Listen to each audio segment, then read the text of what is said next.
سلام، اینجا سوشال کست هست. ما قراره درباره مسائل اجتماعی صحبت کنیم. اولین فصل ما درباره انتخاب رشته و مشاغل مختلف هست. امیدوارم از این اپیزود لذت ببرید. سلام، خیلی خوش اومدی. سلام، خیلی ممنون. خب بذار از اینجا شروع کنیم که اصلا چرا هنر رو انتخاب کردی؟ من از بچگی به هنر علاقه داشتم، اما هیچ وقت خیلی حرفه‌ای دنبالش نکردم. ولی تایم انتخاب رشته که شد رفتم دیگه سمت هنرستان. خیلی هم خوب. وقتی که وارد هنرستان شدی چه تصوراتی داشتی که با اون محیط در واقع هیچ تطابقی نداشت و ساخته ذهنیت خودت بود؟ تصور من یه چیز خیلی ترسناکی بود که حالا مثلا این بچه‌ها خیلی خفن و مثلا با استایلای خفن گنگ. آره گنگ. خیلی میترسیدم واقعیتش که حالا مثلا میرم و یه محیط خیلی عجیب غریب و من دیدی دانشگاه چجوریه؟ دانشگاه هنر یه کلاه فرانسوی و دقیقاً سیگار بهمن و ولی خب اصلا اینجوری نبود. ببین اصلا وقتی که وارد کلاس شدم یک جو سکوت و همه گیج بودیم، هممون انتظاری همچین جوی داشتیم و هممون اینجوری قشنگ متوجه شدیم که نیست. ولی خب در نهایت مثلا یه جو البته کلاس به کلاس هم فرق میکرد. جو هر رشته واقعا با اون یکی رشته متفاوت. ما خیلی بچهای پاکدامن خیلی بچه بودیم. هنوز انگار بزرگ نشده بودیم و هنوز انگار دبستان بودیم. ولی خب خوب بود دیگه.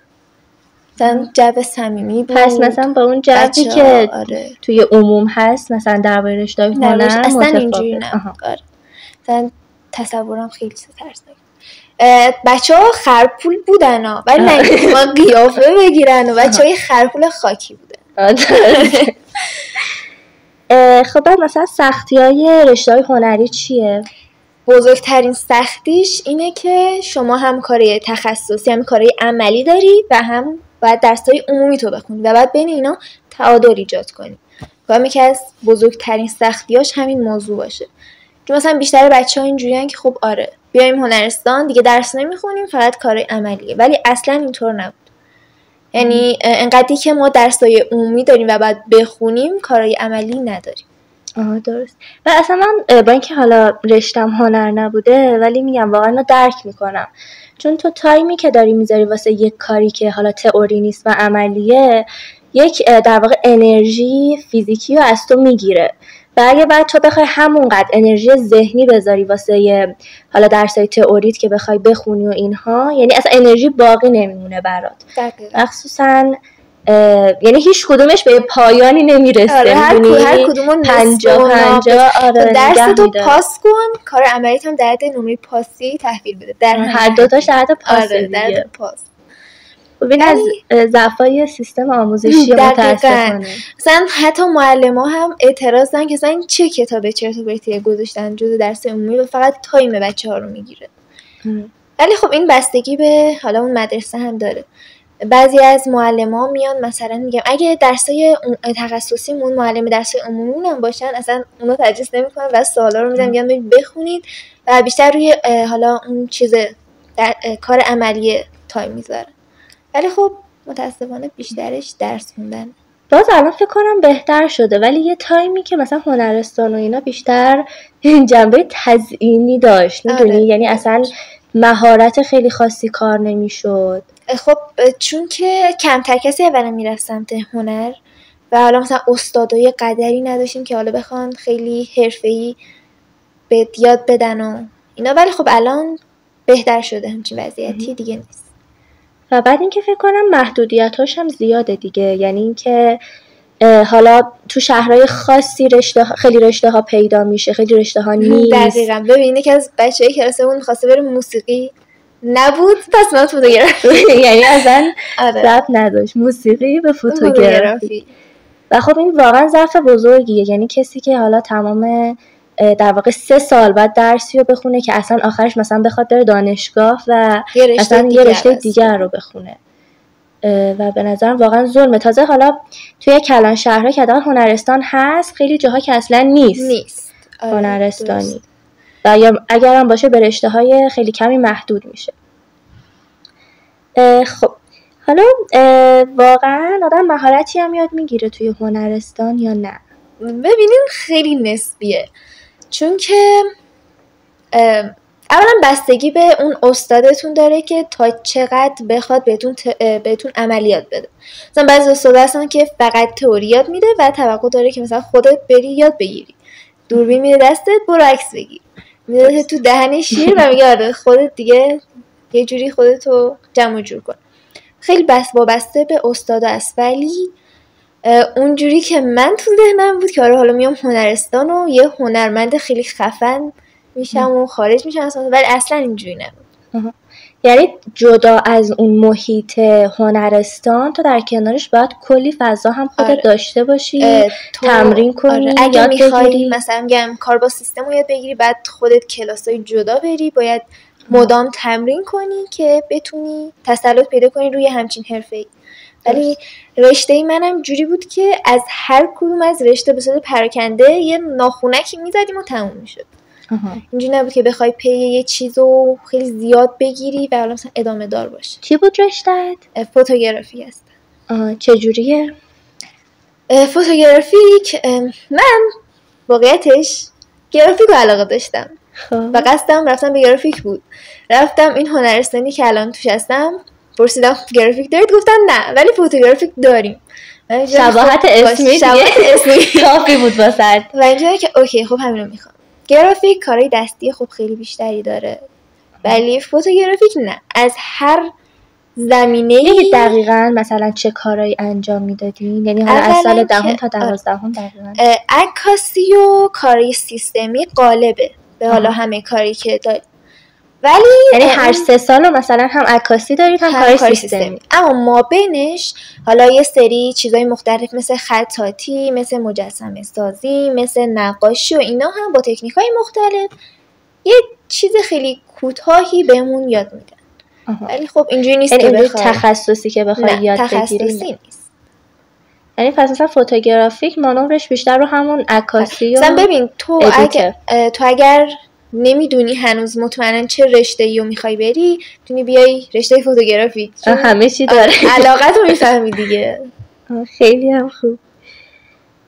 خب این که میگن خیلی هنرستان در واقع پرهزینه هست، یعنی رشته هنری درسته. آره. خب البته بستگی به رشته‌ت هم داره، ولی مثلا رشته فوتوگرافیک واقعا هزینه‌اش بالا بود، خیلی بالا. ولی خاصن حالا بیشترین هزینه واسه همون دوربین و سیستم، بقیهش تو طول سال دیگه تقسیم میشه. حالا اگر که معمولا کسی که میان هنرستان یه سری وسایل رو از قبل خودشون دارن، ولی بازم قیمت‌ها واقعا بالاست. بعد این یه ذهنیتی هم که وجود داره از بچهای هنر، این که مثلا هر کی تنبله میره هنرستان. حالا این الان کمتره ها، ولی خب قبلا خیلی بیشتر بود. الان حتی من شنیدم که مثلا واسه کسایی که سال 9 مدرسه خیلی میبره، مثلا جاهای مدرسه‌های مختلف رو نشون میده، هنرستان‌های مختلف. منم دقیقاً از همین طریق با این هنرستان آشنا شدم. یعنی این سمت هست که بچه‌ها بیشتر برن هنرستان تا نظری. ببین اولا که خب رشته نظری متقاضیاش خیلی بالاست، چه اونایی که حالا واقعا علاقه دارن، چه کسایی که مجبورن برن. در صورتی که خیلی محدودتره، ولی رشته هنرستان خیلی وسیع‌تره. اما خب که بگیم تنبل، قبول دارم درسمون واقعا سبک‌تره. آخه ببین تنبل ربطی به درس خوندن نداره ها. بالاخره مثلا حالا شاید طرف نشینه ریاضی تمرین کنه، ولی از اون ور مثلا داره جایگزینش یه کار دیگه انجام میده، حالا چه عملی چه تئوری. مثلا شاید از رشته نظری از نظر روحی و اینا واقعا نابود بشن به خاطر حجم شدید درس و اینا، ولی ما هم از نظر روحی جسمی به فنا میریم. کمر درد، دست درد. قطعا اگه به هنرستان با اینا مواجه خواهی شد. پس تنبل نیستن. اصلا خیلی غیر منطقیه به نظرم، به خاطر اینکه مثلا طرف ساعت‌ها نشسته و یک اثر هنری خلق کرده، حالا چه نقاشی باشه، چه موسیقی باشه، چه عکاسی باشه. بچه‌ای که اومده بود بر همین اساس اومده بود که آره من میخواستم درس نخونم پس اومدم هنرستان، ولی خب خیلی بدخورد تو ذوقش، چون که اینجوری نیست که تو نخواد درس بخونی، باید هم درس رو بخونی هم ساعت تایم بذاری واسه اون کاری که عملی باید انجام بدی. ولی خب نسبت درسایی که میخونید کمتره. خیلی کم. آره خیلی نسبت به ولی باید بخونی به هر حال پاس شه دیگه. باید اون نمره پاسیه رو بگیری، همون بالاخره باید درسی بخونی. اینم باز میگم وابسته به معلماست. بعضی معلما واقعا راحت میگیرن و بعضی معلما خب نه. میگن چه فرقی داره، درس عمومیتونه باید بخونید. ولی خب بس وابسته به معلمه، وابسته به حالا خود دانش آموزی که نمره براش مهم باشه یا نه. چون که مخصوصا دانشگاه که الان شرط معدل شده و بچه‌ها حتی باید نهایی بدن. این یه شوک خیلی بزرگ بود واسه ماهایی که مثلا میگم ما خب در حد حالا هنرستانی با همون کار کرده، اینجوری نبود که واو به واو کتابا رو بخوان از ما امتحان بگیرن یا درس بدن. ولی یهویی این قضیه امتحان نهایی اومد که بعد اگه میخوایم این دانشگاه مثلا 10% تاثیر، 10% فکر کنم 10%، 20%، 11% تاثیر داره و خیلی واسه ما بد بود. چون که باید مثلا میگم کتابی که تازه مثلا بخواد لاشو باز کنی و ریز نکاتشو بخونی مثلا امتحان نهایی خیلی سخت. بچه‌ها خیلی اذیت شدن سر این موضوع.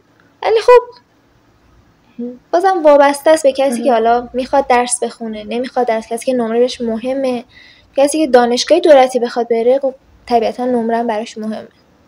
ولی اصلا کنکور واقعا چیز مهمی نیست. نه واقعا نیست، خودم قصد دانشگاه ندارم. چون که انقدری که فشار سر اون کنکور بچه‌هایی که مثلا کلاسمون میخوان بخونن انقدر فشار روشونه و از نظر روحی نابود شدن که اصلا میگه اصلا ارزششون نداره. بعد اصلا یه چیزی که هست همین که مثلا تو داری میگی ما واو به واو کتابو حفظ نکردیم. ببین این تو همه حتی مثلا رشته‌های نظری هم هستا. یعنی دبیر اینجوری کار کرده که از خیلی چیزا گذشته، مثلا درس بعد این که مهم نیست اون که مهم نیست و تو امتحان کلاسی دادی.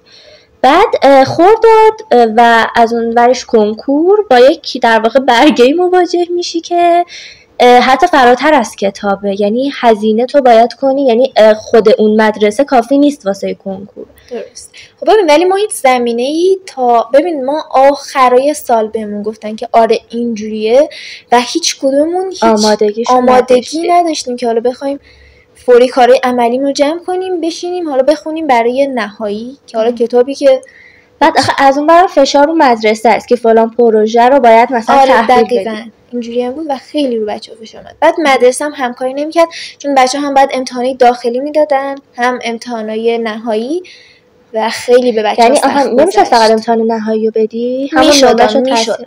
ولی خب بالاخره معدل میکشید پایین. متوجه. چون مثلا فرض کنین بچه که اگه اونو خیلی کم میشدن حداقل از اون ور مثلا یه نمره خوبی داشته باشه. مثلا بچه اینجوری بود که امتحان نهاییش امروز فارسی باید بده، فردا داخلی مثلا دینی بود و خب نمیشد، اصلا غیر ممکن بود که خب هماهنگ که نبود. یعنی آره مثلا به مدرسه گفتیم که خب یه فضایی بدید که ما بتونیم واسه جفتش بیایم و امتحان بدیم، ولی خب مدرسه هم همکاری متأسفانه نکرد. خاطر همین خیلی به بچه‌ها سخت گذشت.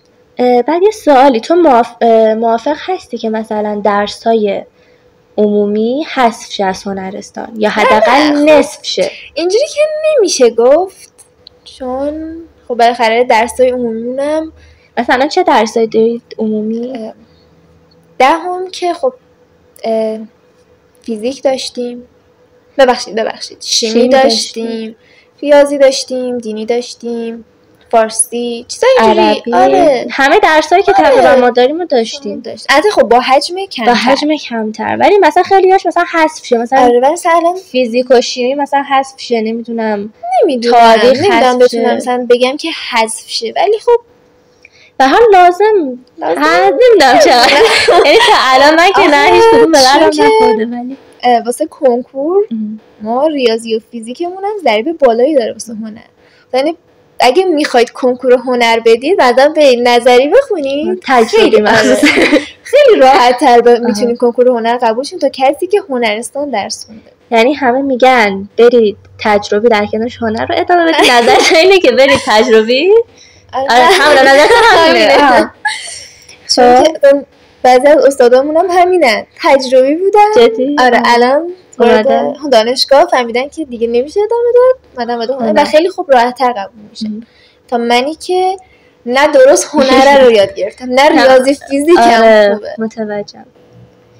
بعد این مثلا مانوری هم که هست رو همچین چیزایی که طرف چون که رشته نظریه یا تجربیه قراره خیلی موفق تر باشه اصلا اینطوری تا اونی که مثلا حالا ریاضی تجربی قبول دارن از رشته نظری انسانی یعنی انسانی هم اینجوری هم که هرکی تنبلی میره و خب چون که ببین اولا که اگه بیای رشته هنرستانی تو حتی توی حینی که داری یاد میگیری هم میتونی کار کنی. خیلی از بچه‌هامون اومدن اصلا 206 خرید خدا روز اول که رفتم مدرسه اینجوری بودن که آره شما بیان اینجا مثلا میتونی یکی از بچه‌های 12مون الان برای خودش 206 خریده با پولی که حالا از چیزایی که یاد گرفته کار کرده و بستگی به تلاش خود آدم هم داره واقعا.